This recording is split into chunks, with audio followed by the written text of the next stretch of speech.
কত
সৃষ্টি স্থিতি প্ৰলয়ৰ আমিয়েই কাৰণ।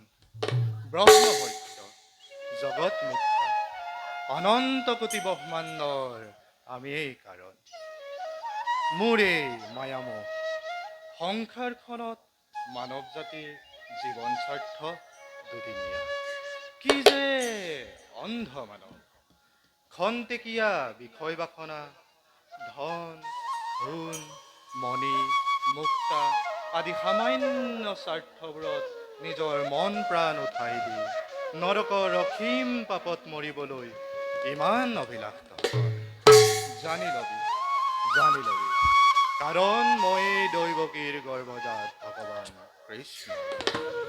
কৃষ্ণয় বাসুদেবায়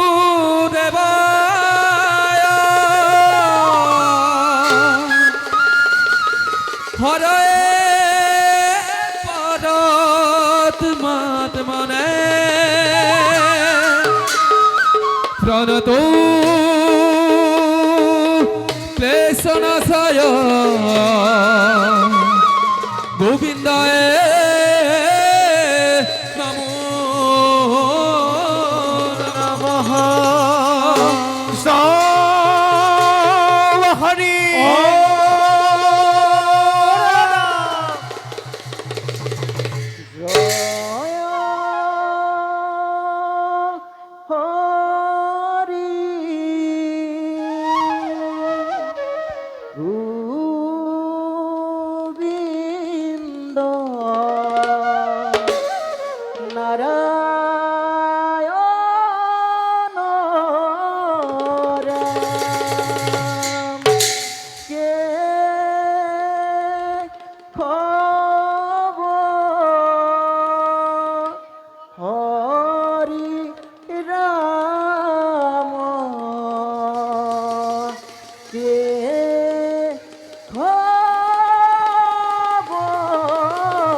আজি আমাৰ পৰম সৌভাগ্য স্বয়ং নাৰায়ণক পালো দৰিখন।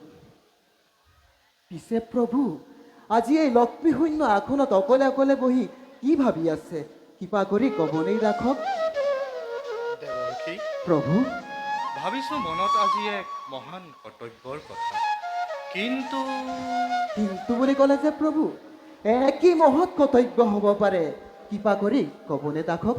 দেৱকী, প্ৰভু, চোৱাচোন, সংসাৰখনত স্বাৰ্থ জটিলতাই ভাহি উঠিছে। সেইহেতু এই জগতত এক নতুন মহান আদৰ্শৰ আৱশ্যক হৈ পৰিছে।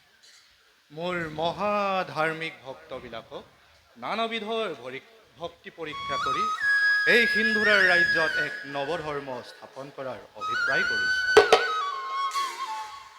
প্ৰভু, আপুনি অনাদি অনন্ত, সেইহেতু আপোনাৰ জটিল কেনেকৈ হ'ব পাৰে মই কিন্তু একো বুজিব পৰা নাই। গতিকে কৃপা কৰি প্ৰকৃত ৰহস্য প্ৰকাশ কৰক। তেন্তে শুনা দেৱৰ্ষী, প্ৰভু, বৰ্তমান গৌৰীসিংহৰ পুত্ৰ ৰোহিতাশ্ব মহাভক্তিপৰায়ণ। ৰোহিতৰ দ্বাৰাই এই জগতত ভক্তি পৰীক্ষা কৰি এক নতুন মহান আদৰ্শৰ প্ৰতিষ্ঠা কৰিব লাগিব। তুমি নিজেই গৈ মায়াৰ ৰূপ ধাৰণ কৰি ৰোহিতক ভক্তি পৰীক্ষা কৰিবা আৰু চাবা যাতে কাৰ্যত কোনো ব্যাঘাত জন্মিব নোৱাৰে। প্ৰভু, ৰোহিতাশ্য যে কোমল মনৰ বালক, গতিকে কেনেকৈ পৰীক্ষা কৰা হ'ব? সেইবাবে চিন্তা নকৰিবা দেৱৰ্ষী। বৰ্তমান মণিকৰ্ণেশ্বৰ বামুণৰ স্বাৰ্থভস্ত কৰি গৌৰীসিংহৰ সৰুৰাণী বাসন্তীৰ দ্বাৰা ৰোহিতক কৰিবা দেখান্তৰি। এয়ে সোণালী সুযোগ বালকক পৰীক্ষা কৰিবৰ হেতু। ইফালে ইয়াৰ মূল্যও বহুত। বাৰু দেৱৰ্ষী, কোৱাচোন, মোৰ কি অন্যায় হ'ব নেকি? অন্যায় নহ'লে প্ৰভু, অতি কৰুণ আৰু অকথনীয় হ'ব প্ৰভু। তুমি ঠিকেই উপলব্ধি কৰিছা। দুখ বৰ অসহ্য, অতিকে কৰুণদায়ক। তথাপি এই দুখ বালকৰ অন্তত সুখ হ'ব। ইফালে ইয়াৰ মূল্যও বহুত। ৰোহিতৰ দ্বাৰাই অসুৰবিলাকক বিনাশ কৰি এই জগতত এক মহান আদৰ্শৰ প্ৰতিষ্ঠা কৰিব লাগিব। গতিকে তুমি এতিয়া কৰ্তব্যৰ পথত অগ্ৰসৰ হোৱা। এবে মই মাগিছোহে বিদায়। এ বৈকুণ্ঠৰ ভৱনে দেখিলো নয়নে, হে দেৱনা ৰায়ণ হৰি, হে প্ৰভু ৰাতুল ৰণতে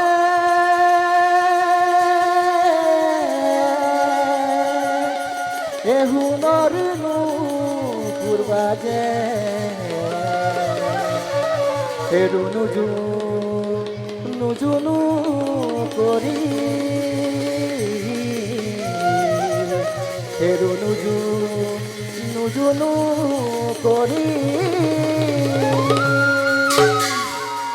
হে প্ৰভু ভগৱন্ত অনন্ত ঈশ্বৰ তপন্ন জনতাৰণ, তিনি প্ৰিয়তমৰ পৰমৰ দেৱতা জানিয়া ললো হৰণ। হৰি ৰাম কৃষ্ণ ৰাম, ৰাম ৰাম, হে ৰাম ৰাম, হে ৰাম ৰাম, হে ৰাম ৰাম, ৰাম নাৰায়ণ নাৰায়ণ। এবে ময়ো অগ্ৰসৰ হওঁ নিজ কৰ্তব্যৰ পথত।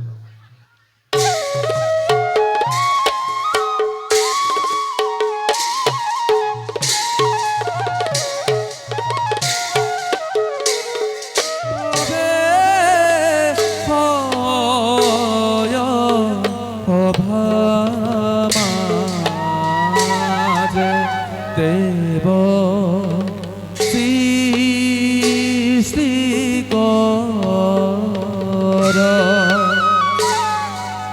গহি নগম্ভীৰে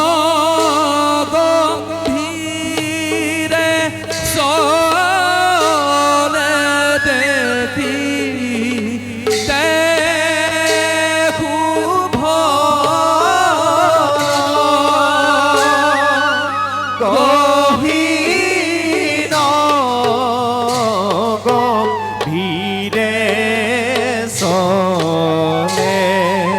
দেখি দেখো ভন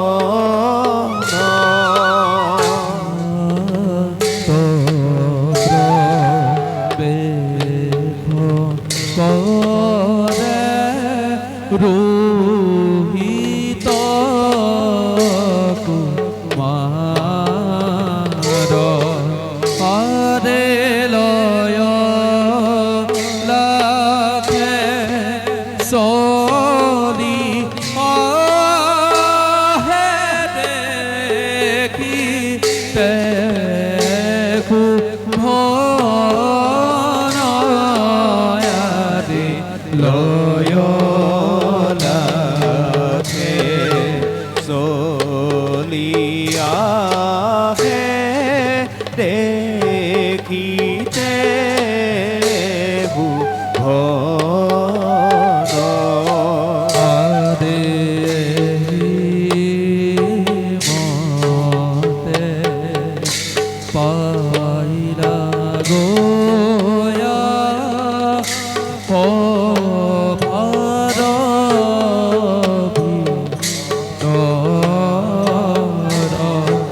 আরে রাম হরি রাম হরি গোলারি রত হরে রাম হরি রাম হরি গুলারি রত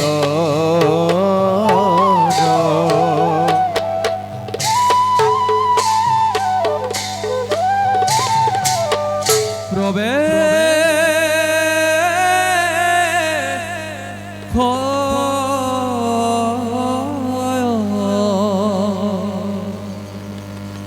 ভার মাঝে অবন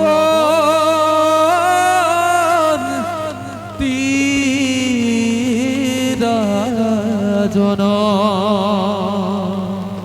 ও আদে প্রবে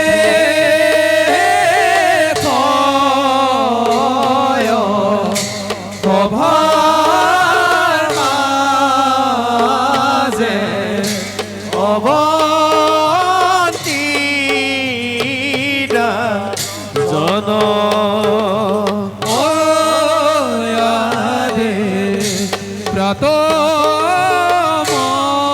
মন্ত্রী হোমে সদে আরু পতি ও আদে কত ক্ষণে পাইলা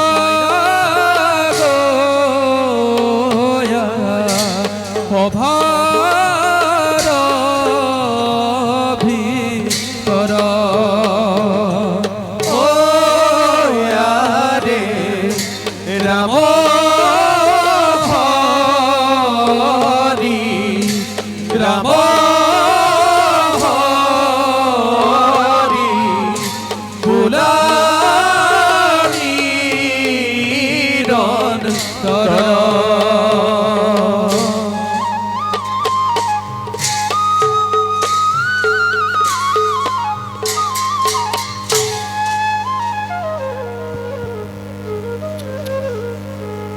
বিচক্ষণ মন্ত্ৰী আৰু মোৰ পৰাক্ৰমী সেনাপতিসকল, আজি আজি এই অৱন্তী ৰাজ্যৰ অতি শুভ দিন, অতি গৌৰৱৰ দিন। ধন্য ধন্য আজি এই অৱন্তী ৰাজ্য ভাৰত ভূমি। ধনে জনে অসহ্যশালী আজি এই অৱন্তী ৰাজ্য। সকলো প্ৰজাই সুখেৰে বসবাস কৰিছে আজি অৱন্তী ৰাজ্য। কিন্তু সভাকথ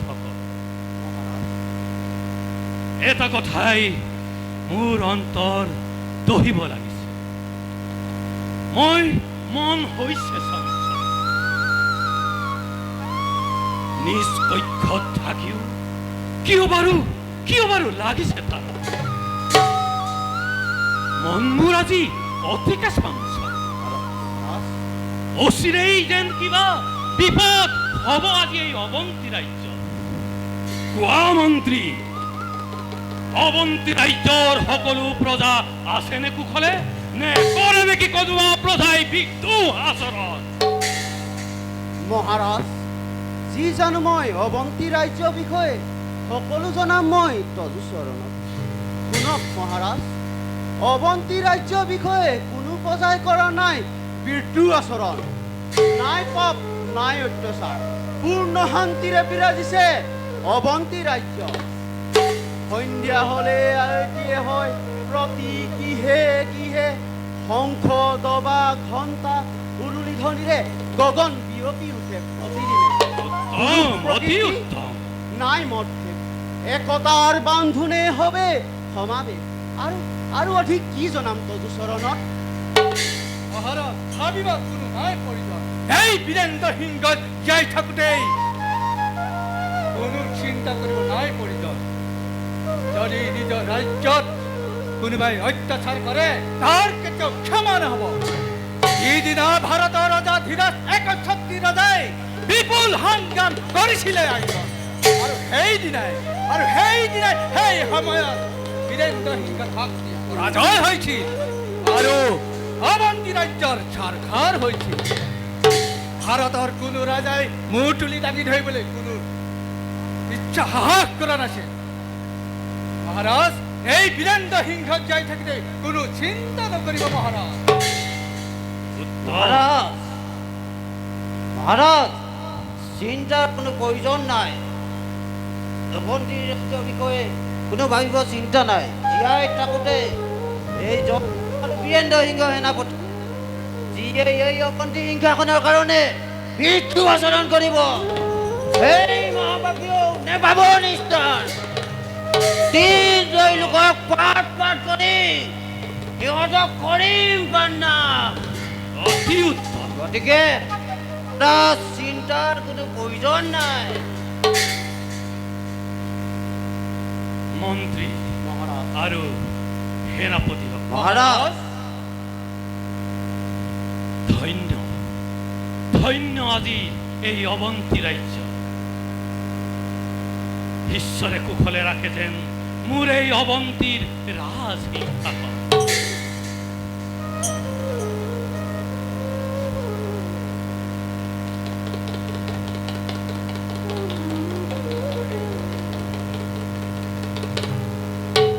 কোৱা মন্ত্ৰী, অৱন্তী ৰাজ্যত সকলো প্ৰজা সকলো সুখে ধৰ।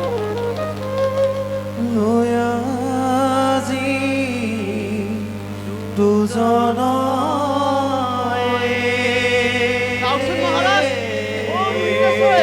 ই মধুৰ কণ্ঠৰে গীত গাই গাই আহিছে। সঁচাই কি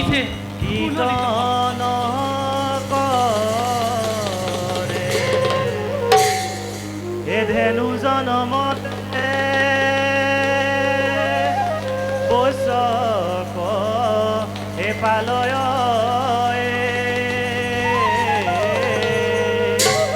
তুমি যে হিমতে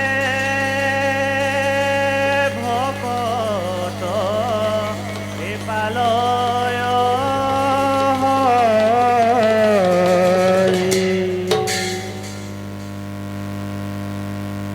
পিতা স্বৰ্গ, পিতা ধৰ্ম, পিতাহি পৰম তপ। পিতা অধম পুত্ৰৰ সেৱা গ্ৰহণ কৰ। দীৰ্ঘজীৱী হোৱা বাচা, হৃদয়ৰ ৰতন মোৰ কুলৰ প্ৰদীপ, কি কাৰণে আহিলা তুমি এই ৰাজভৱন? পিতা, আজি এক মহান কৰ্তব্য সাধনৰ বাবে ৰাজসভাত প্ৰৱেশ কৰিলোঁ। শুনক মন্ত্ৰীবৰ, তোমাৰ সেনাপতি তোমাৰ আৰু সভাসদসকল, অৱন্তী ৰাজ্যত প্ৰতি বছৰে শত শত অজান প্ৰাণী বলি দি তেজেৰে ভূমি ৰাঙলী কৰা হয়। সেয়ে পিতা, কালিলৈ যি দুৰ্গা পূজা আৰম্ভ হ'ব, তাত বলি পূজা উঠাই দি অজান প্ৰাণীবিলাকক নিষ্কৃতি দিব লাগে পিতা। কওক পিতা, মোৰ মনৰ ভাৱ পূৰণ কৰিবনে? হৃদয়ৰ ৰতন মোৰ, এই অৱন্তীপুৰত পৌৰাণিক দিনৰে পৰা ব্ৰাহ্মণসকলে এই বলি পূজা কৰি আহিছে।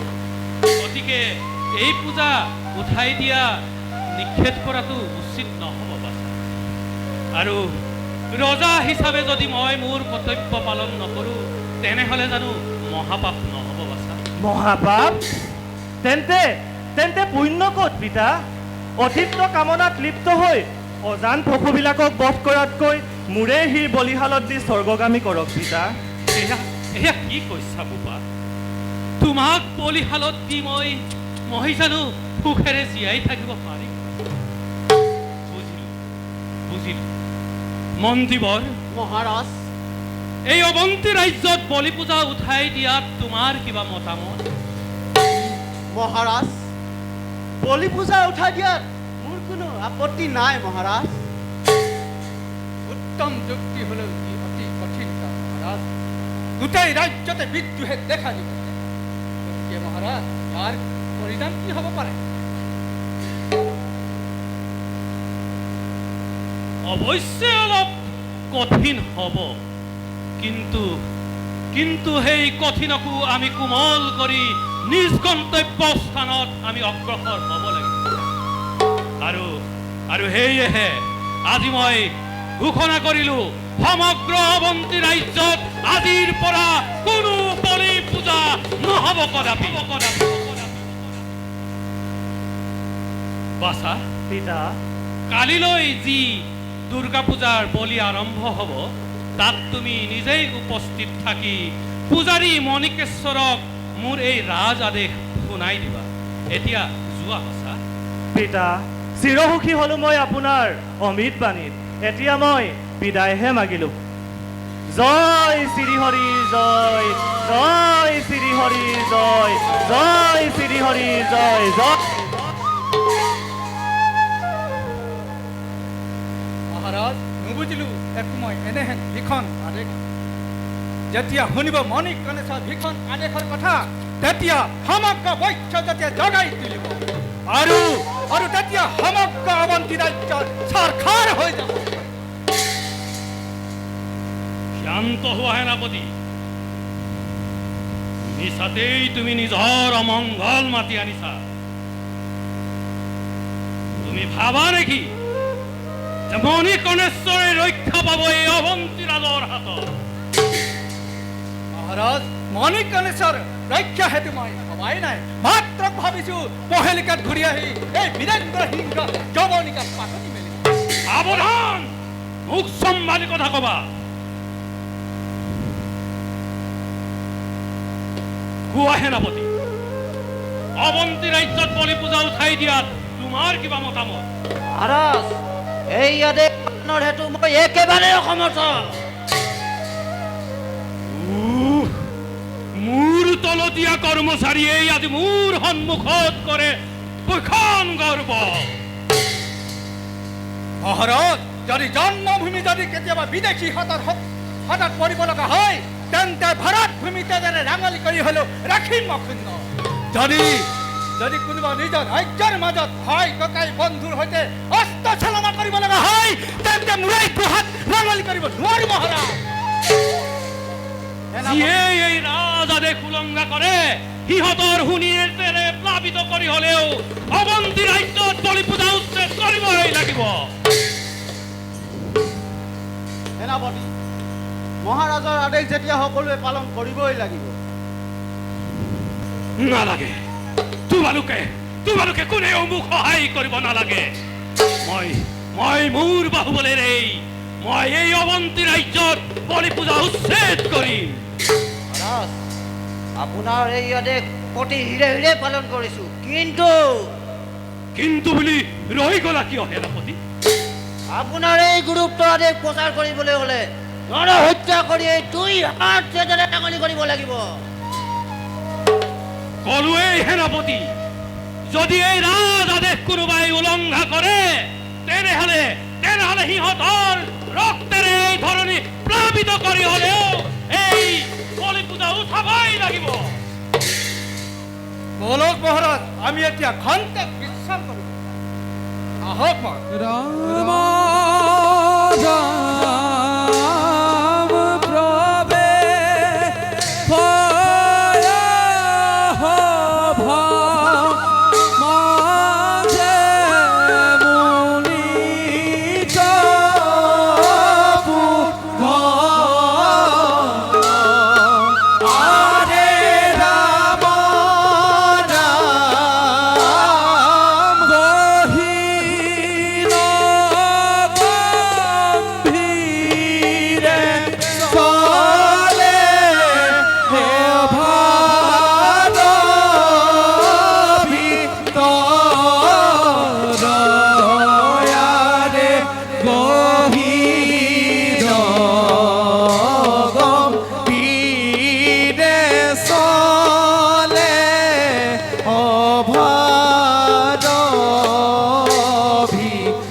আজি আমাৰ অতি আনন্দৰ দিন।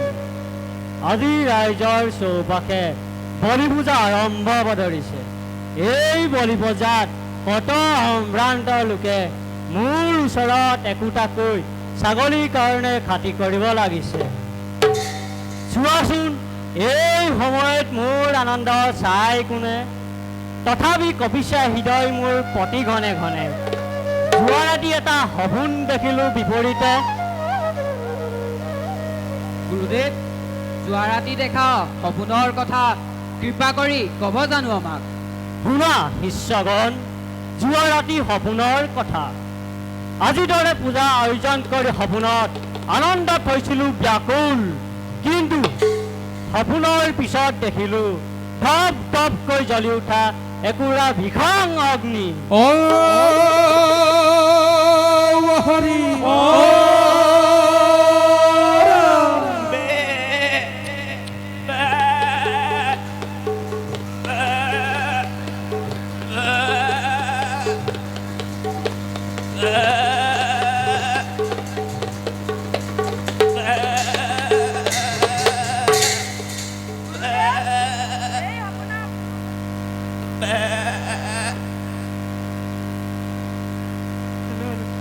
গুৰুদেৱ, এই সপোনৰ কথা সকলো মিছা। সপোন হৈছে অন্ধবিশ্বাস আৰু কিছুমান মনৰ খেলি মেলি ভাৱনা।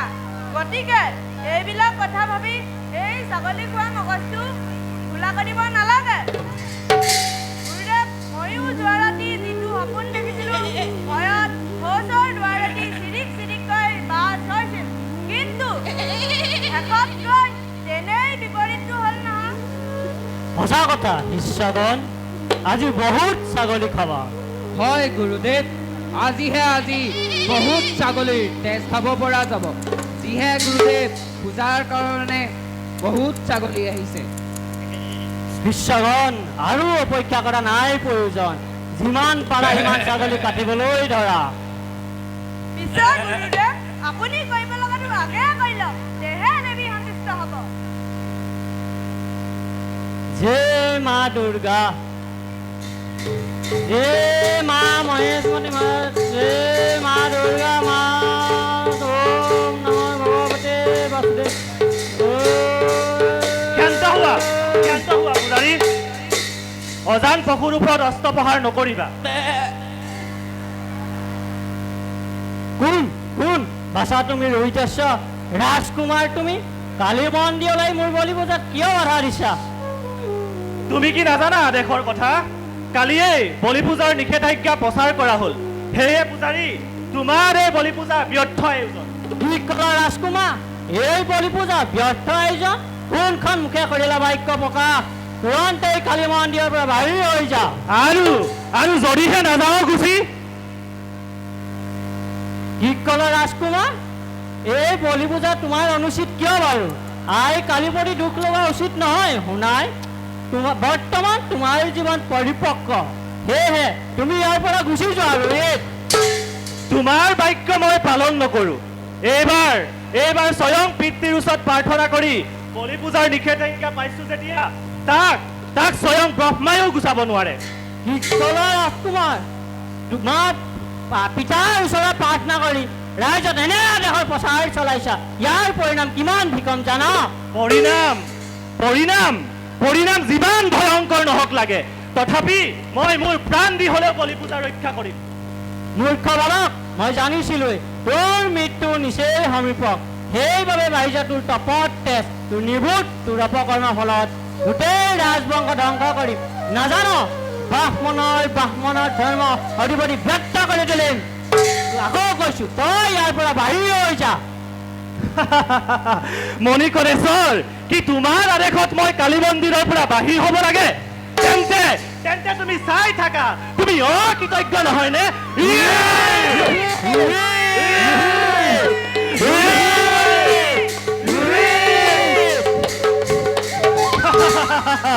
মণিকণেশ্বৰ, কেনে লাগিছে মনত? তোমালোক তুৰন্তে ইয়াৰ পৰা গুচি যোৱা।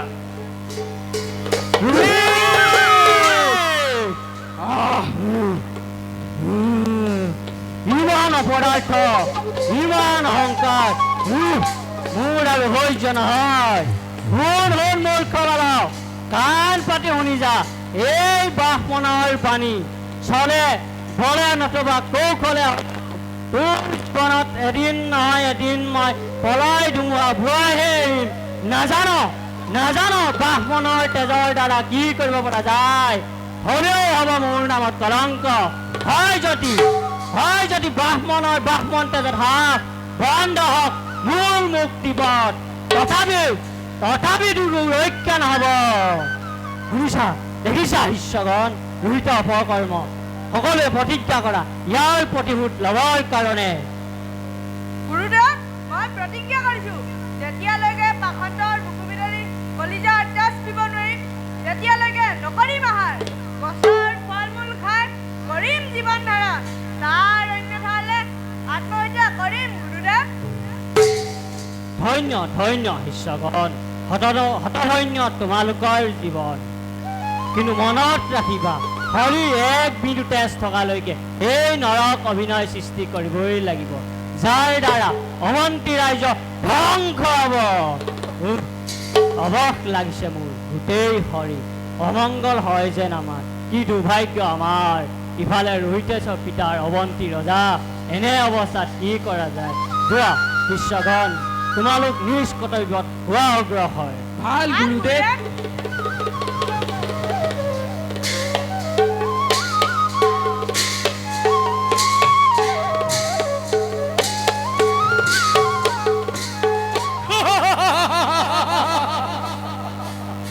পূজাৰী, কিয় তুমি ইমান চিন্তিত হৈ আছা?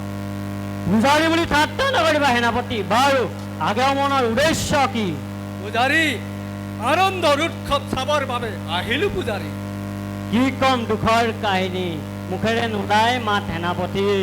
দেখিছাই নহয় এই ভগ্ন বলিহাল আৰু এই ভগ্ন কালী মূৰ্তি। কুমাৰ ৰোহিতেছে ব্যাঘাত জনালে এই কালী পূজা। কৃপা কৰি ইয়াৰ মংগলৰ এটা উপায় দিয়া সেনাপতি। হয় নাই পূজাৰী, তুমি সকলো ৰাজ্যতে বিদ্ৰোহ কৰি দিয়া, মই তোমাক মনে প্ৰাণে সহায় কৰিম পূজাৰী। ধন্য সেনাপতি, আজিৰ পৰা প্ৰিয় হলা মোৰ। লোৱা এই মোৰ আদৰৰ কণ্ঠৰৰ মালা।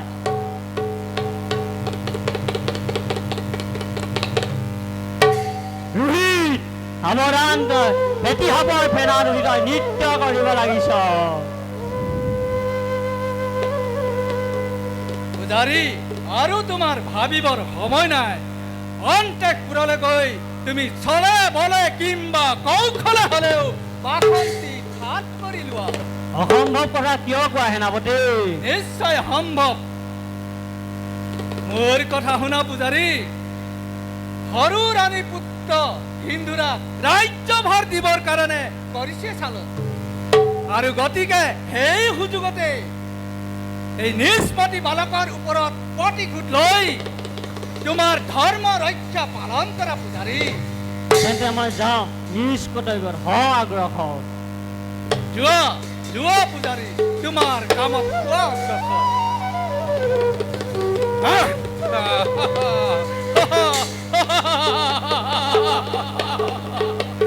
এই মোৰ সোণালী সুযোগ, ৰোহিতক দেশান্ত কৰি তাৰ পাছত হত্যা কৰিম অৱন্তী ৰজা, আৰু মই বাসন্তী সুন্দৰী কৰিলম পত্নী। মই হম অৱন্তী একছত্ৰী ৰজা।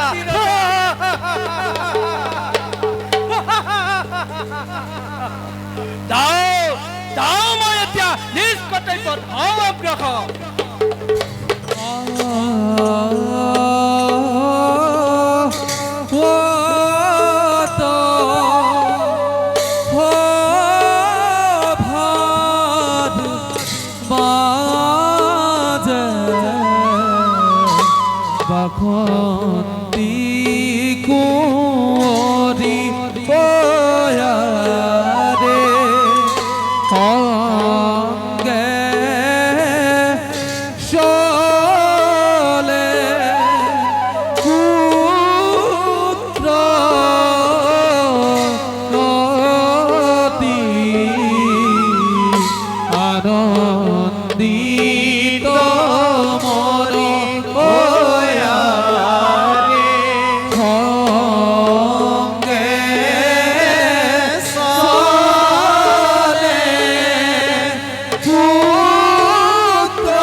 আপোনাৰ কি হৈছে অলপ বুজাই ক'বনে?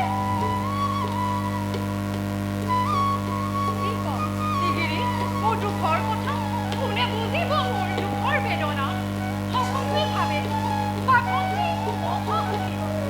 কিন্তু মই জানো সেই ভগৱানে আপোনাৰ বেদৰ ভাগি চিগি যাব। গাইদেউ গাইদেউ শুনিব খুজিছা? যদি শুনা তেন্তে খুজি পাই ৰোহিতাস্য কুমাৰ হ'ল বৰৰাণীৰ পুত্ৰ, ৰজাৰ জ্যেষ্ঠ পুত্ৰ, কিন্তু হিন্দুৰা ৰজাৰ কনিষ্ঠ পুত্ৰ। সেইবাবে ভৱিষ্যতে ৰোহিতাস্যই ৰজা হ'ব, কিন্তু হিন্দুৰা তাৰ মৃত্যু হ'ব। সেই কথা যেতিয়া মনত পৰে মোৰ বিশ্বাস কৰিবৰ মন যায় প্ৰতিমাই।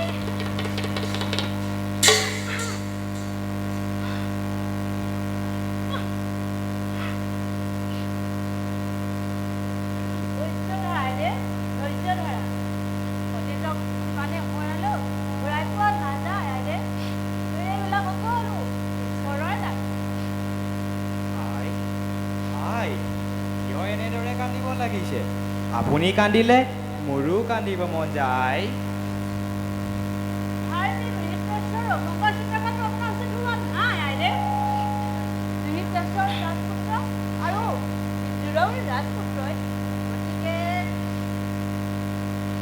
ৰাজপুত্ৰ হিন্দুৰাই ৰজা হোৱাৰ অধিকাৰ কিয় নাপাব নেকি?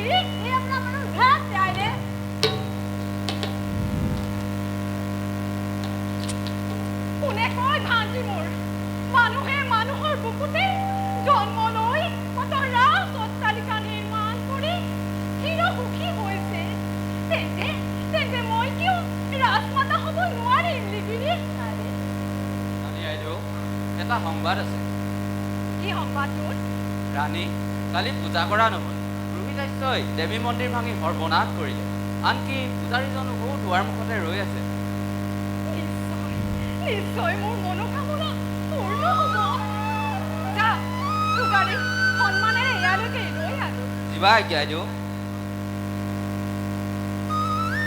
আই, দাদাই কালি পূজা পাতিবলৈ বন্ধ কৰিলে। তোমাৰ দাদাক নাই? ৰোহিতাশ্য নাম আই। তেনে কথা নকবা হিন্দুৰা। আই। ৰোহিতাশ্য তোমাৰ চিৰশত্ৰু। সেৱা গ্ৰহণ কৰক ৰাণী আইদেউ। পূজাৰী, আসন গ্ৰহণ কৰি নিঃসন্দেহে আপোনাৰ বাৰ্তা কওক। আইদেউ, ক'বলৈ মোৰ দুখেই লাগে। সংশৰে মন মোৰ ধৰিছে আৱৰি। সংশয় দূৰ কৰা পূজাৰী, কোনো ভয় নাই, কোৱা। ৰাণী আইদেউ, স্বাস্থ্যবৰ ব্ৰাহ্মণময়। ব্ৰাহ্মণৰ জীৱনত দান, যাগ, যজ্ঞ, পূজা আদিয়ে ধৰ্ম। কিন্তু ৰোহিতেশ্বৰ কুমাৰৰ দ্বাৰা স্বাস্থ্যৰ নাশ হ'ল। কৃপা কৰি এই সংকটৰ এটা উপায় দিয়ক ৰাণী আইদেউ। কি উপায় দিয়ে পূজাৰী? ৰজাৰ বিৰুদ্ধে তুমি বিদ্ৰোহ কৰিব পাৰিবা জানো? আপোনাৰ কৰোণা হ'লে নিশ্চয় পাৰিম। নমস্কাৰ ৰাণী। সেনাপতি, যোগ্য আসন গ্ৰহণ কৰি এই অভাগীক কৃতাৰ্থ কৰাবি।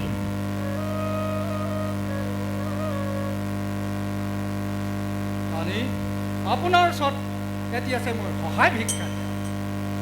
কি সহায় ভিক্ষা? অ ৰাণী, সহায় ভিক্ষা। আচৰিত নহ'ব। শুনক, ৰাজ্যত বিদ্ৰোহ কৰিবৰ কাৰণে কৰিছোঁ। কি তুমি বিদ্ৰোহ কৰিবা? ৰজাৰ বিৰুদ্ধে থিয় দিব পাৰিবা জানো? অ ৰাণী আইদেউ, নিশ্চয় পাৰিম। সহায় পালে সকলো হ'ব ৰাণী আইদেউ। যদি মোৰ বাচাই ৰাজ সিংহাসন পায়, তেন্তে নিশ্চয় নিষ্পাণ দি হ'লেও মই সহায় কৰিম। এই মোৰ চিৰ অংগীকাৰ সেনাপতি।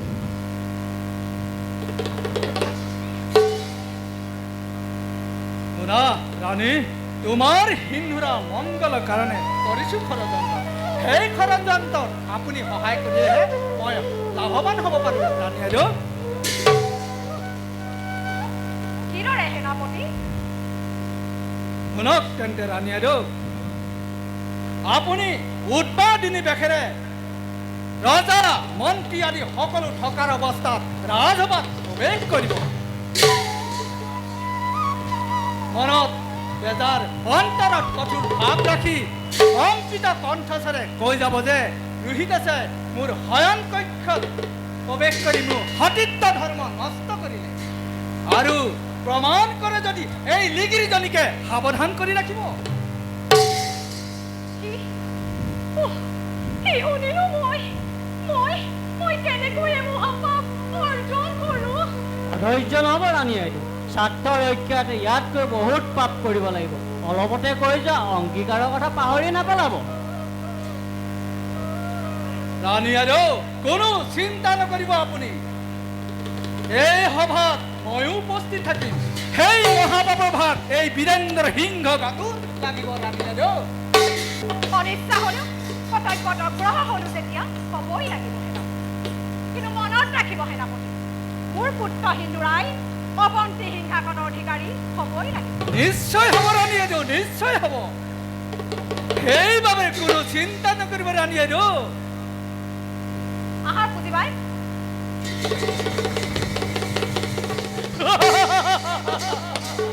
কি বুজিবা এই বীৰেন্দ্ৰ সিংহ চক্ৰান্ত?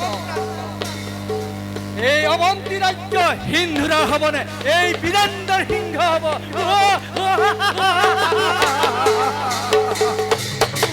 জয় দৈত্যরাজের জয় দৈত্যরাজের জয় জয় জয়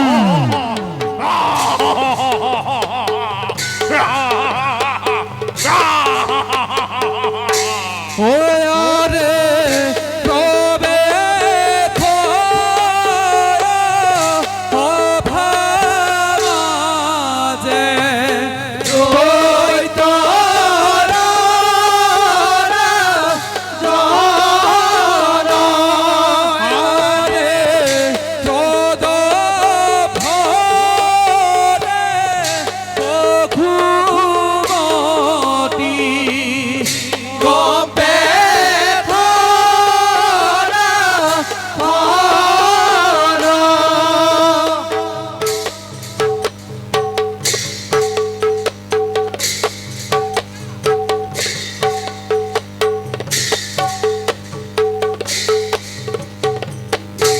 ওয়ারে এহি মতে পাইলা দয়া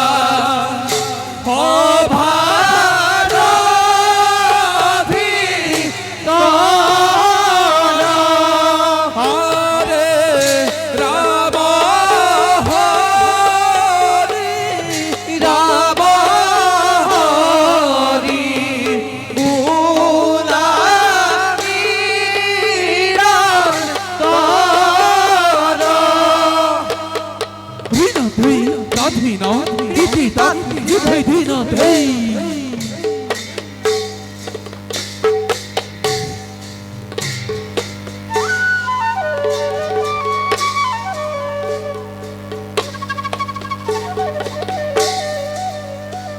কোৱা মন্ত্ৰীবৰ আৰু সেনাপতি মহাৰাজ এই পৃথিৱীত মোৰ সমান বীৰ আছেনে কোনোবা?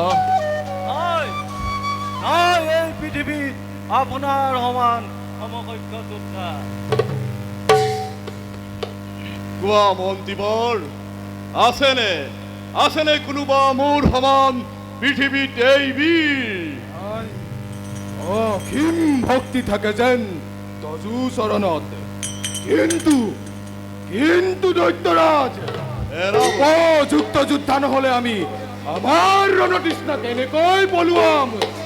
মোৰো সেই সংকল্প মনত, তথাপিতো ৰণতৃষ্ণা পূৰণ কৰিব নোপোৱা বীৰ এজনো বিচাৰি নাপালো। আপোনাৰ সমকক্ষ যোদ্ধা অকল পৃথিৱীৰ ভিতৰতে নহয়, স্বৰ্গ জয় কৰিও নাপালো আপোনাৰ সমকক্ষ যোদ্ধা।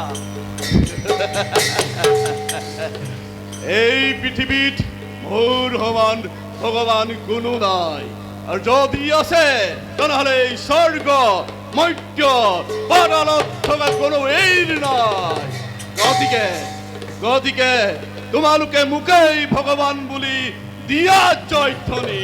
জয় দৈত্যৰাজ সিংহৰ জয়! জয় দৈত্যৰাজ সিংহৰ জয়! জয় দৈত্যৰাজ সিংহৰ জয়! জয়! জয়! হে কৰুণা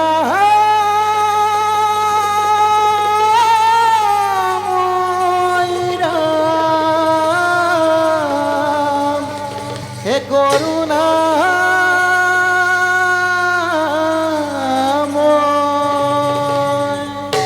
নাৰায়ণ নাৰায়ণ। বাহ কি অদ্ভুত! এই দৈত্যবিলাকৰ কুমাৰ ৰোহিতাস্যৰ হাততেই মৃত্যু আছে, কিন্তু আচৰিত সেই ৰঞ্জিত সিংহ ধাৰ্মিক আৰু বহুত হৰিভক্তি পৰায়ণ, গতিকে কিদৰে বধ কৰা হ'ব? বাৰু কিবা এটা মই উপায় কৰোঁ। দৈত্যৰাজেতো বিনা কাৰণত যুদ্ধ নকৰিবও পাৰে, তাৰ বাবে মই কিবা এটা লগাই দিওঁ। প্ৰণাম দেৱৰ্ষি। তথাস্তু, দৈত্যৰাজৰ জয় হওক। মোৰ প্ৰজাসকলো কুশলেই আছে। কওঁ দেৱৰ্ষি। দৈত্যৰাজ দেৱৰ্ষি স্বৰ্গ জয় কৰিলে, দেৱৰ্ষি সমগ্ৰ বিশ্ব জানো জয় কৰিলে? দেৱৰ্ষি মোৰ এই শত বাহুৱে সকলো যুদ্ধক নিপাত কৰিলো, তথাপিতো ৰণতৃষ্ণা পূৰণ কৰিব পৰা বীৰ এজনো নাপালো। কওক দেৱৰ্ষি, আছেনে কোনোবা বীৰ এই ধৰাত? দ্বাৰকাপতি শ্ৰীকৃষ্ণ। শ্ৰীকৃষ্ণ দ্বাৰকাপতি শ্ৰীকৃষ্ণ, যাক সকলোৱে ভগৱান বুলি পূজা কৰে। তেৱে হ'ল তোমাৰ সমকক্ষ বীৰ। সমকক্ষ বীৰ? গতিকে তুমি দ্বাৰকাপুৰী আক্ৰমণ কৰি শ্ৰীকৃষ্ণক বধ কৰি শিৱক আনিবা লোহৰ শিকলি লগাই। সুন্দৰ সংবাদ দেৱৰ্ষি। মই এতিয়াই সেই ভগৱানক বধ কৰিবলৈ যাওঁ। কওক দেৱৰ্ষি, আৰু কিবা উপায়? তাৰ বাবে তুমি যুদ্ধ যাত্ৰা কৰিবা সঁচা, কিন্তু যুদ্ধ যাত্ৰা কৰাৰ আগতে এটি ক্ষত্ৰিয় সন্তানে পূজা দিব মা ভগৱতীৰ ওচৰত আৰু তাৰ পিছত কৰিবা যুদ্ধলৈ গমন এতিয়া মই আহিছো দেৱৰ্ষি আমি ব্ৰহ্মদেৱক তুষ্ট কৰিব পাৰিম নে দেৱৰ্ষি নিশ্চয় পাৰিবা প্ৰথমতে গৈ ব্ৰহ্মদেৱক তুষ্ট কৰিবা তাৰ পিছত যুদ্ধলৈ কৰিবা গমন মন্ত্ৰীবৰ আমি তুৰন্তে হিমালয়লৈ গৈ দেৱৰক্ষী তপস্যাৰ হেতু যাওঁ বলা বলক মহাৰাজ ৰবা বাছা যুদ্ধ যাত্ৰা কৰিবা সঁচা কিন্তু শ্ৰীকৃষ্ণক বধ কৰা কিন্তু ইমান সহজ নহয় নাৰায়ণ নাৰায়ণ দেৱৰ মই এতিয়া মাগিছোহে বিদায় সেনাপতি আমি এতিয়াই হিমালয়লৈ গৈ ব্ৰহ্মদেৱৰ তপস্যাৰ হেতু যাওঁ বলা সঁচা দৈত্যপতি ৰবৰ সময় নাই দৈত্যৰাজ বলা মন্ত্ৰীবৰ তুমি ৰাজ্যতে থাকা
কৃষ্ণ হৰি ৰাম হৰি ৰাম ৰাম ৰাম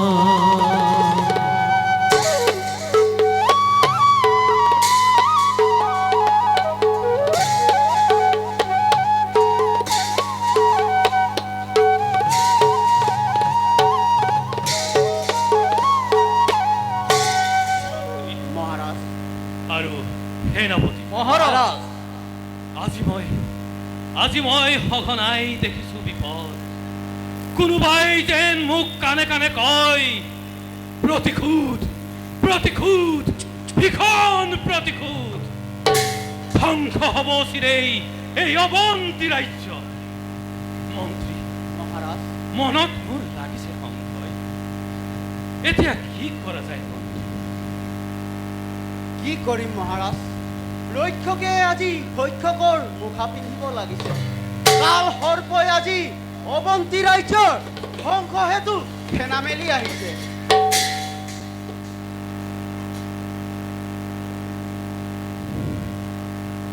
মন্ত্ৰীবৰ মহাৰাজ মোৰ এই সোণৰ অৱন্তী নগৰক ধ্বংস কৰিবলৈ কাল ভুজংগ হৈ যেন ফেৰা মেলি আহিছে। এতিয়া মই কি কৰোঁ মন্ত্ৰীবৰ? হে দয়াময় হৰি, বিপদ পাৰণ ৰক্ষা কৰা হৰি আজি এই বিপদৰ সময়ত। চাওকচোন মহাৰাজ, পূজাৰী বামুণজন ৰাজসভালৈ আহিব ধৰিছে। নিশ্চয় কিবা নতুন বিচাৰ আৰম্ভ হ'ব। মহাৰাজ, এই ব্ৰাহ্মণৰ সেৱা গ্ৰহণ কৰক। পূজাৰী, তোমাক ৰাজসভাত কি লাগে? কিয় আহিছা তুমি? মই আৰু পূজাৰী নহওঁ, পূজাৰীৰ চৰ্ত ঘূৰাই দিবৰ বাবে আপোনাৰ ওচৰত এটা নিবেদন কৰিব আহিছোঁ। অসম্ভৱ, ই কেতিয়াও হ'ব নোৱাৰে। মহাৰাজ, ভাবি চাওক, এই পূজাৰীক অৱজ্ঞা কৰা ইয়াৰ পৰিণাম ইমান ভীষণ জানে? পূজাৰী ব্ৰাহ্মণৰ কৃপদৃষ্টি পৰি হৰিশ্চন্দ্ৰ ৰজায়ো চণ্ডাল বেঠেৰে শ্মশানে ঘূৰি ফুৰিব লাগিছিল। আপোনাৰ এনে দশা মিলিব নিশ্চয়। জানো বিক্ৰম ব্ৰাহ্মণ, সেই বিশ্বমিত্ৰ মুনি প্ৰভাৱ তোমাৰ গাত নাই, গতিকে বিঘিন ভুজংগ পিঠা অহংকাৰ নাই প্ৰয়োজন।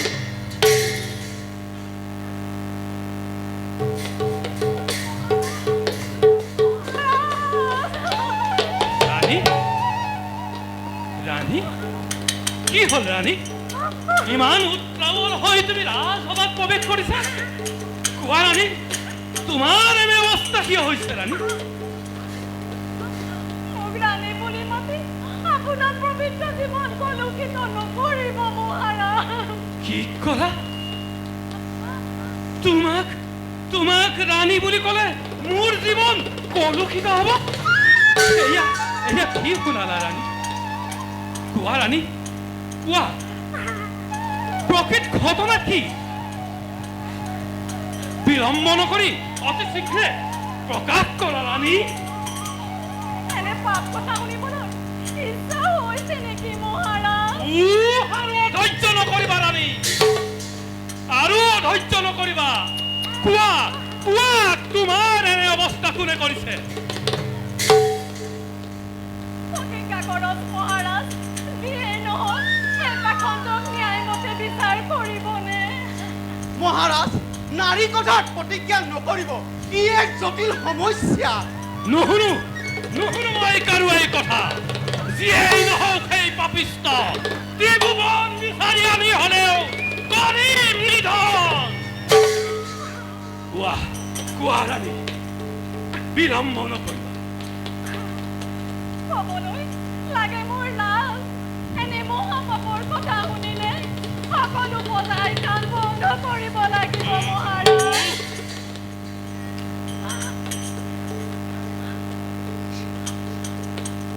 ভগৱান, শুনক মহাৰাজ, কালি যোৱা ৰাতি মোৰ শয়ন কক্ষত কি হ'ল ৰাণী? শয়ন কক্ষত ৰোহিত কামবানত আগস্ত হৈ মোৰ সতীত্ব নষ্ট কৰিলে। একেবাৰে মিছা কথা। এই 12 বছৰীয়া কোমৰ ৰোহিতে এনে পাপ কাম কৰিব নোৱাৰে কেতিয়াও। মোৰ বিশ্বাস নহয় মহাৰাজ।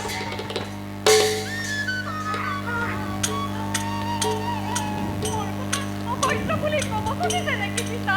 একেবাৰে অসম্ভৱ, একেবাৰে অসম্ভৱ। ৰোহিতেশ্বৰ কুমাৰ কি প্ৰভাৱতী, তোমাৰ নহয় বাসন্তী? আপুনি মোৰ পিতা নহয়, সেইবাবে তিৰস্কাৰ কৰিছে। বাসন্তী, নিষ্কন্যা বুলি নাপাবি নিষ্ঠাৰ এই বৃদ্ধৰ হাতেৰে। নিষেধৰ নাই বৃদ্ধৰ মন্ত্ৰী, মহাৰাজ উচিত শাস্তি দিয়াকেই।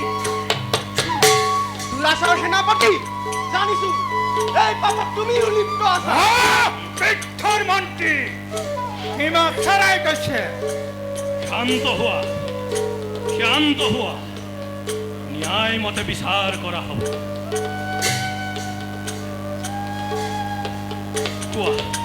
কোৱা ৰাণী, তোমাৰ হাতত তোমাৰ হাতত কিবা প্ৰভাৱ আছে ৰাণী?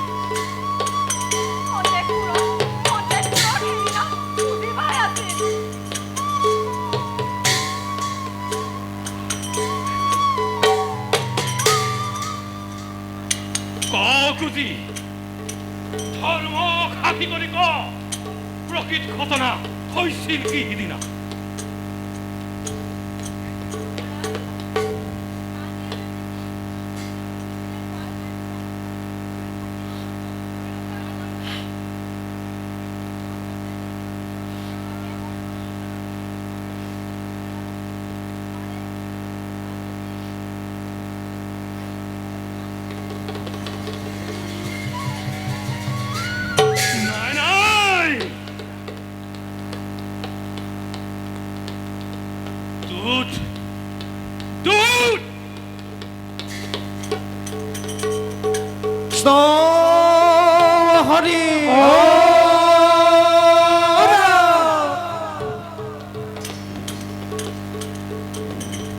মহাৰাজ দূত তই এতিয়াই অন্তঃপুৰলৈ গৈ কুমাৰ ৰোহিতেশ্বৰক এই ৰাজসভালৈ লৈ আনা। তেনেকা মহাৰাজ।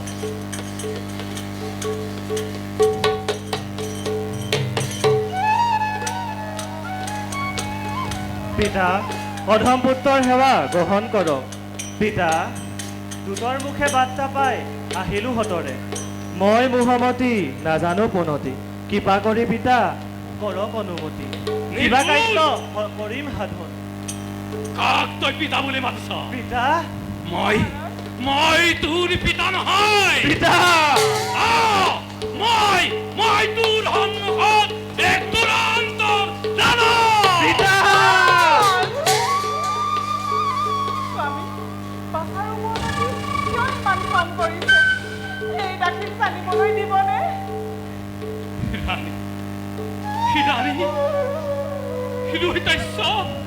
ৰোহিতাশ্য তোমাৰ পুত্ৰ নহয়।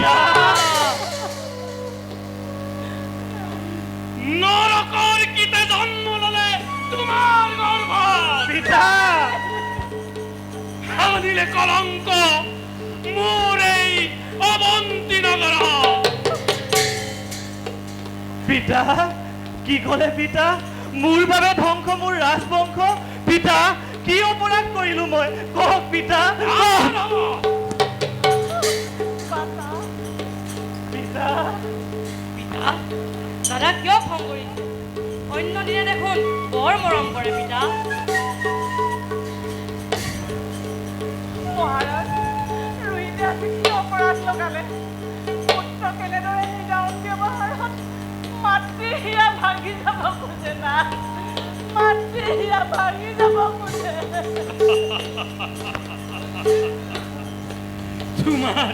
তোমাৰ হিয়া ভাগি যাব খোজে, তোমাৰ সুকুমাল হিয়া ভাগি যাব খোজে, কিন্তু তথাপিও ৰোহিতৰ নিস্তাৰ নহব কদাপি।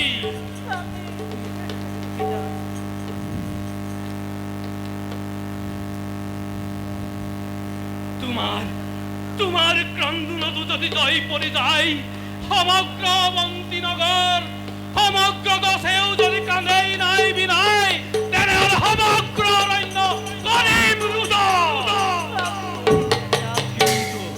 কিন্তু তথাপিতো ৰোহিতৰ নহব নিস্তাৰ। পিতা জননীৰ কোমল হিয়াক দিছে কিয় আঘাত? পিতা কওক পিতা, কি দুখে দুখিত আজি মই, কওক পিতা।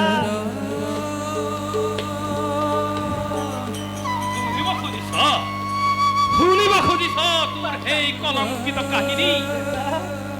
যোৱা ৰাতি তই ৰাণীৰ কক্ষত সোমাই কাম বাসনাত লিপ্ত হয় তই কি কৰিছিলি নাজান?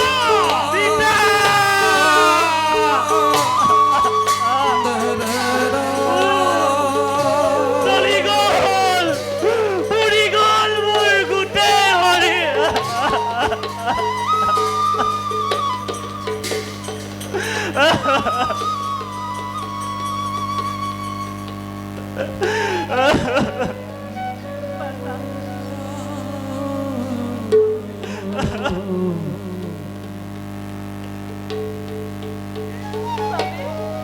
ৰোহিতক ক্ষমা কৰক স্বামী, ৰোহিতক ক্ষমা কৰক।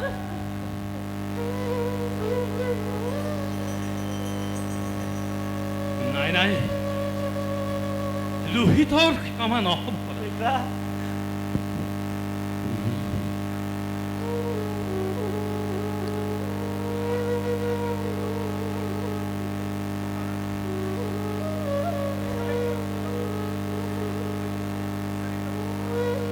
মহাৰাজ, মিছাতে কিয় পুত্ৰৰ নামত কলংক আনিছে? অজনা পুত্ৰ মোৰ নয়নৰ মণি। মই কেনেকৈ থাকিম স্বামী? ৰোহিতক ক্ষমা কৰক স্বামী গুৰু, ৰোহিতক ক্ষমা কৰক। পিতা, এনে কথা শুনাৰ আগতে মোৰ দুই কাণ বন্ধ হৈ নগ'ল কিয়? চকু তই অন্ধ,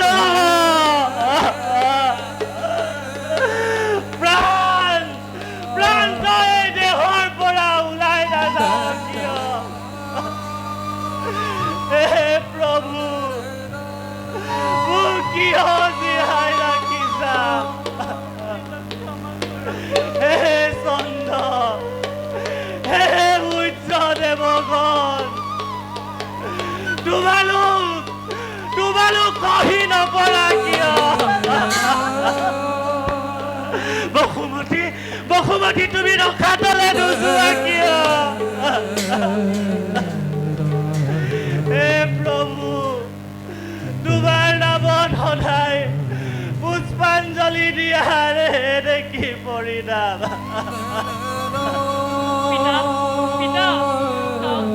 চাওকচোন দাদাই কেনেকৈ কান্দি কান্দি বাগৰি পৰিছে। ময়ো কান্দো পিতা। দাদা, দাদা,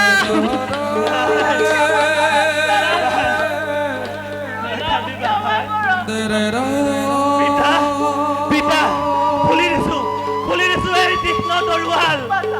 মোৰ চেট কৰি মোক স্বৰ্গগামী কৰক পিতা।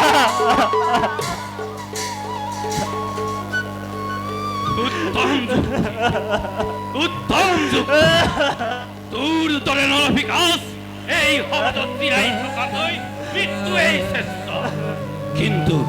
কিন্তু কি কৰিবি? মোৰ সন্তান তই, কুলৰ প্ৰদীপ তই। সেয়েহে দিলো মই তোক উপযুক্ত পুৰস্কাৰ। মৃত্যুদণ্ডৰ পৰিৱৰ্তে আজি তোক মই বিসৰ্জন।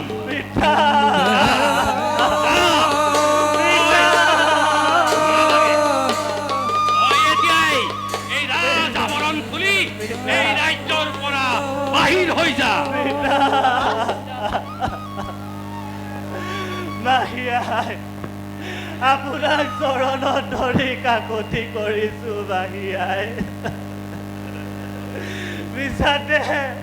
মিছাতে পুত্ৰৰ নামত কিয় কলংক আনিছে মাহীয়াই? মই আপোনাক সদায় মাতৃ প্ৰভাৱতীৰ দৰে পুজিছিলো।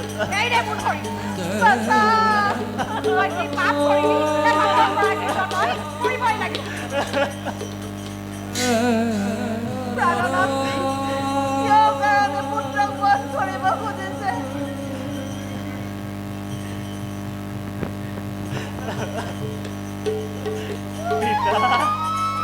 পিতা, খুলি দিছো এই ৰাজ আৱৰণ। থাকক, ইয়াতে পৰি থাকক এই অমূল্য ভূষণ। মাহীয়াই, মই থকাৰ বাবে যদি অৱন্তীৰ কিবা অমংগল হয়, তেন্তে গুচি যাম মই অন্য দেশে, ভিখাৰীৰ বেশেৰে। তথাপি পুত্ৰৰ নামত কলংক নানিব মাহীয়া।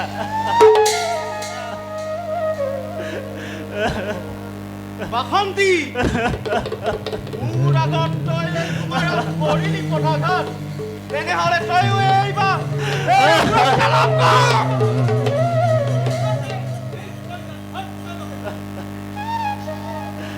অত্যাচাৰ সেনাপতি জানিছো এই মহাপাপত তুমিও লিপ্ত আছা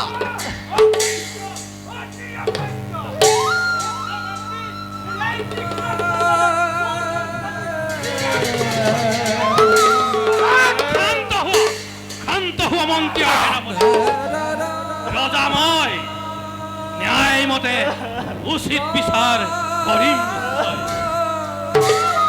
যা যা মূৰ্খ অতি শীঘ্ৰেই এই ৰাজ্যৰ পৰা বাহিৰ হৈ যা বনে বনে ঘৰে ঘৰে ভিক্ষা কৰি তই তোৰ জীৱন নিৰ্বাহ কৰি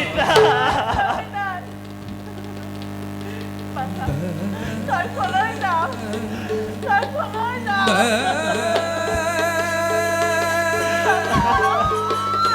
ক্ষমা কৰক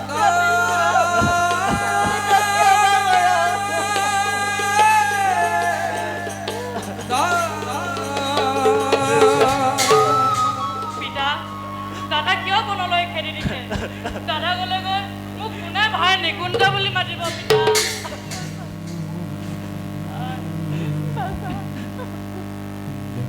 পিতা ক্ষমা কৰক স্বামী গুৰু ৰোহিতক ক্ষমা কৰক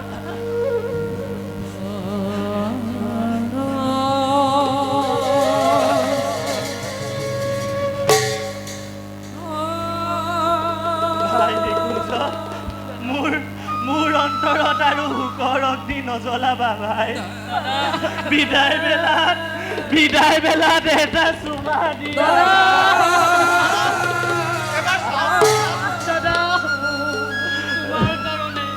তোমাৰ কাৰণে কান্দোতে মোৰ হিয়া ভাগি গ'ল দাদা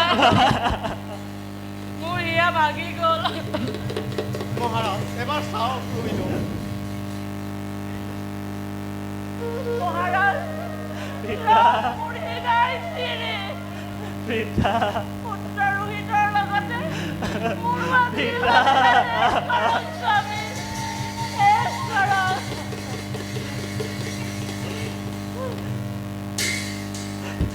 ভাই নিকুঞ্জ আৰু মাতৃভূমিয়ে কান্দি কান্দি ভূমি ধয়ন কৰিছে এই সুযোগতে যাওঁ মই বনবাসী হৈ আই আই আই আই বিদায় দিয়ক আই বিদায় দিয়ক আই কেতিয়াবা অজানিতে যদি কৰিবিলো ভুল তেন্তে কিয়মিব আই আই আই আপোনাৰ পদৰ ধূলিৰত লৈ মাগিছো বিদায় আই মহাৰাজ চাওক এবাৰ ভাগ্যত আছে যদি আপোনাৰ মুখত পানী দিবলৈ পাবা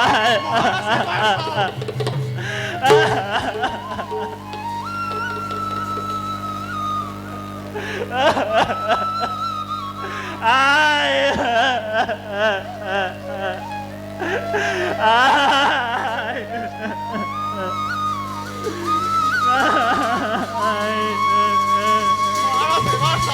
বিদায় দিয়া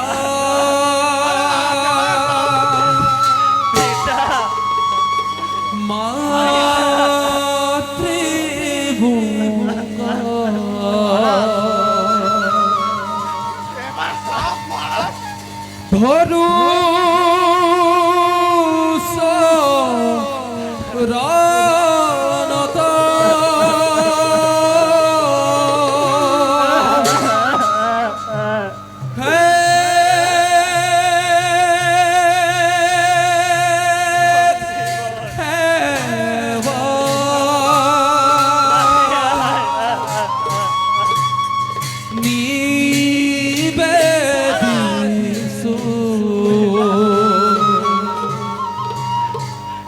তজু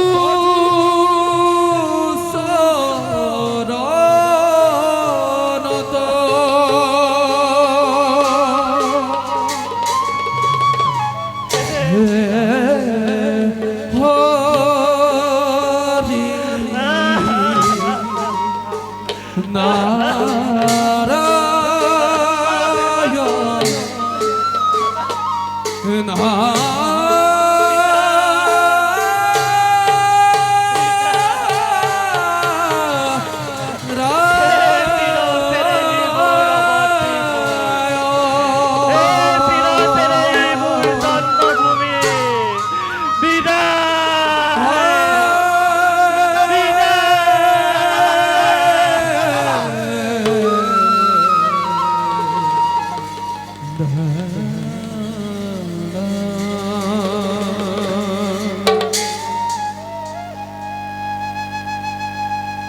বিকাশনী বাসন্তী তই এই মহাপাপৰ ফলত ৰৌ ৰৌ নৰকত পচিব লাগিব নতুবা জীয়াই অগ্নিশিখা হৈ জ্বলি মৰিবি এই মোৰ বজ্ৰ বাক্য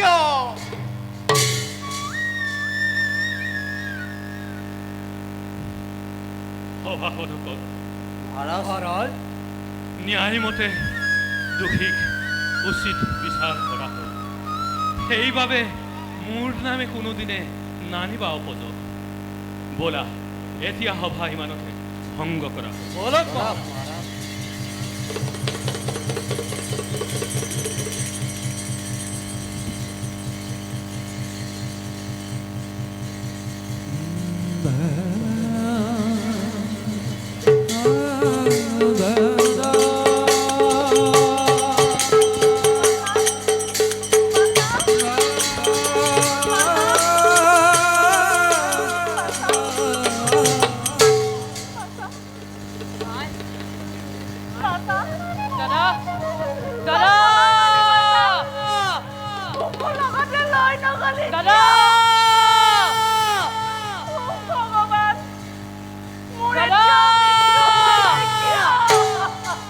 ধৈৰ্য ধৰক মহাৰাণী বিপদৰ সময়ত ধৈৰ্য ধৰাই মূল উদ্দেশ্য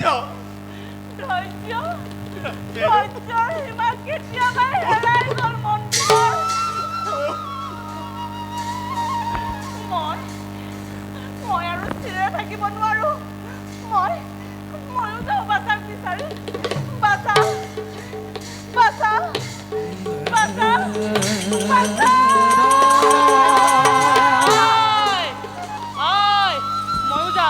ময়ো যাম তোমাৰ লগত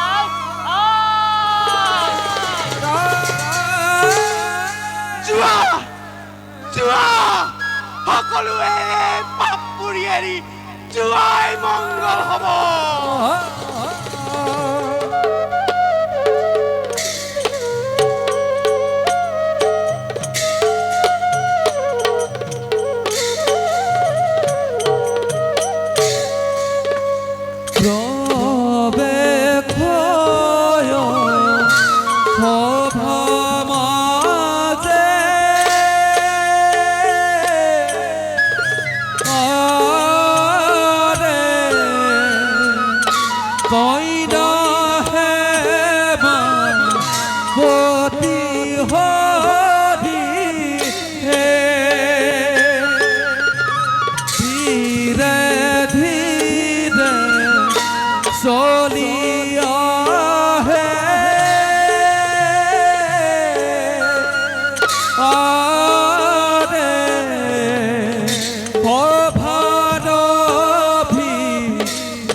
মন প্ৰাণ হৰি নিয়ে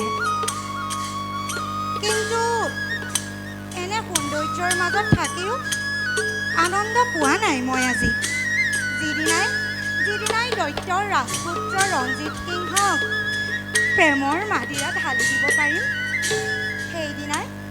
সেইদিনাই সুখী সময়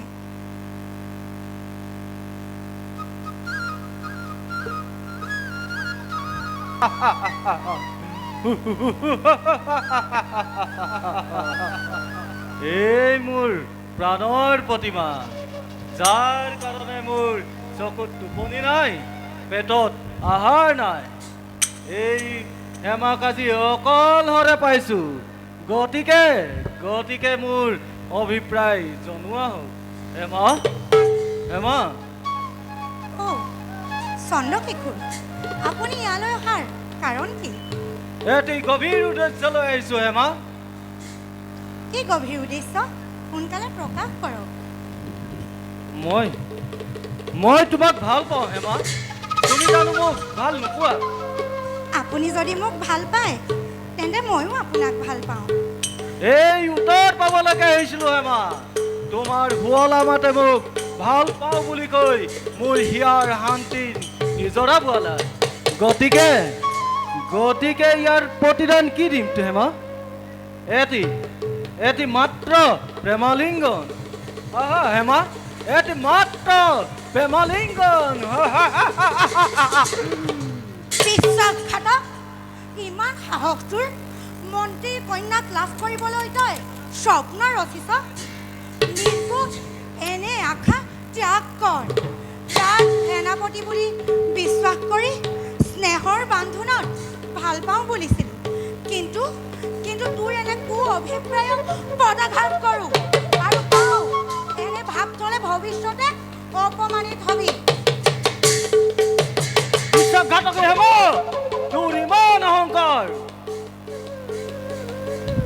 নীলাজ পামৰ মন্ত্ৰীৰ কন্যা হেমাৰ ওচৰলৈ এনেকৈ অহাই ভুল, আৰু কওঁ দ্বিতীয়বাৰ এনে বাক্য উচ্চাৰণ কৰিলে তাৰ প্ৰতিফল তই হাতে হাতে পাবি। কি কলি হেমা, তোৰ ইমান অহংকাৰ? যদি দৈত্যপতি সেনাপতি হৈ এই সংসাৰত জীয়াই থাকো, তোক নিশ্চয় বহুৱাই ল'ম এই বাউৰত, নতুবা ভীষণ ধুমুহা মোক মালা বিধাই দিয়া। লাজ নালাগিল তোৰ? পুৰুষ হৈ বাৰে বাৰে নাৰীৰ ওচৰত কাতৰ কৰিছ? মিছাতে জন্ম ললি তই পুৰুষ হৈ। লাজ লাগিব লাগিছিল এনেকৈ প্ৰেম ভিক্ষা কৰিবলৈ। ৰাজপুত্ৰ ৰঞ্জিত এইফালে আহিব লাগিছিল, এতিয়া অলপো তোৰ নিস্তাৰ নহ'ব। যাওঁ হেমা। দাদা আহিলে? আপোনাৰ আজি বহুত দেৰি হ'ল দাদা। হয় হেমা, মোৰ আজি অলপ পলম হ'ল। হয়তো তুমি আজি এই ফুলৰ সৈতে বহুতো উপভোগ কৰিছা। কি যে একেবাৰে নহয় দাদা। তেন্তে কি হেমা, কোৱা, লাজ নকৰিবা। পুৰুষ জাতিয়ে নাৰীৰ প্ৰেমৰ কথা নাজানে নেকি? হেমা, তুমি আজি ইমান মৌন কিয়?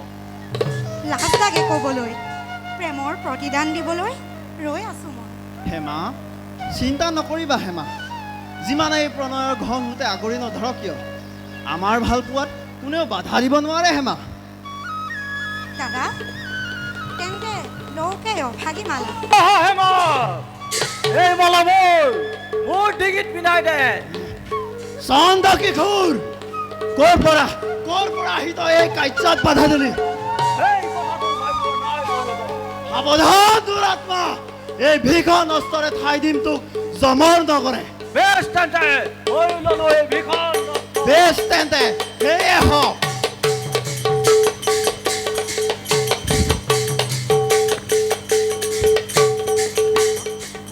হেমা, এতিয়া এই মালা পিন্ধাই দিয়া হেমা। দাদা মূল্যহীন নাভাবি এই মালাধাৰী হৃদয়ত ৰাখে যেন যতনে সদায়। হেমা, চিন্তা নকৰিবা হেমা, প্ৰেমক ৰঞ্জিতে সন্মান কৰিব জানে। এতিয়া যাওঁ ব'লা এই উদ্যানৰ পৰা। বলক দাদা।